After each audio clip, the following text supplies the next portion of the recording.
Former House Speaker Newt Gingrich said Tuesday that Republicans should focus less on internal feuds and debates and more on tax cuts.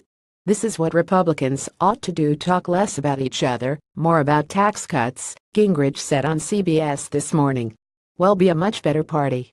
Gingrich said that Trump and Senator Bob Corker Robert Bob Phillips Corker deficit hawks voice worry over direction of tax plan. The Hill interview budget chair Black sticks around for now. Overnight finance White House requests B for disaster relief. Equifax chief grilled over stock sales. House panel approves B for border wall. Tax plan puts swing state Republicans in tough spot. Moore 10, who is retiring after 2018, should work to mend the rift that has developed between them. The feud comes as Republicans are working to overhaul the nation's tax code. "I hope the two of them will have lunch, get over it.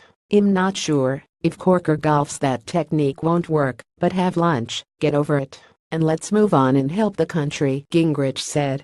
Trump and Corker traded barbs over the weekend after the Tennessee Republican said last week that Secretary of State Rex Wayne Tillerson Trump relationship with Tillerson has been tense for months. Report Bill O'Reilly with Trump Tillerson coverage. "The media takes us all for morons overnight," defends Tillerson. Trump deny report of rift. Tillerson says he never considered resigning. Trump expresses total confidence in Secretary Rubio. Asks Army to kick out West Point grad. Moore, Defense Secretary James Norman Mattis overnight. Defense Tillerson, Trump deny report of rift. Tillerson says he never considered resigning. Trump expresses total confidence in Secretary Rubio. Asks Army to kick out West Point grad. Rubio asks Army to kick out West Point grad with pro-communist posts. Trump honor Obama's agreement to release Guantanamo detainee. Moore and White House Chief of Staff John Francis Kelly Moore were separating the U.S. from chaos.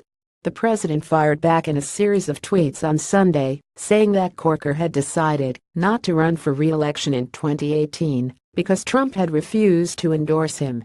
"I would fully expect Corker to be a negative voice and stand in the way of our great agenda," Trump wrote in one of the tweets.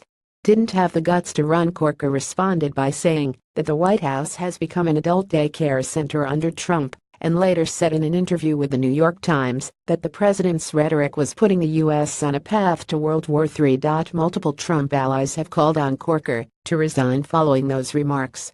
Republican efforts at tax reform took on new importance following the failure of bills to repeal and replace Obamacare, which had long been a GOP campaign promise. Corker has signaled he should not be considered an automatic yes on tax reform, saying last week he would not vote on a plan that raised the deficit or was only temporary.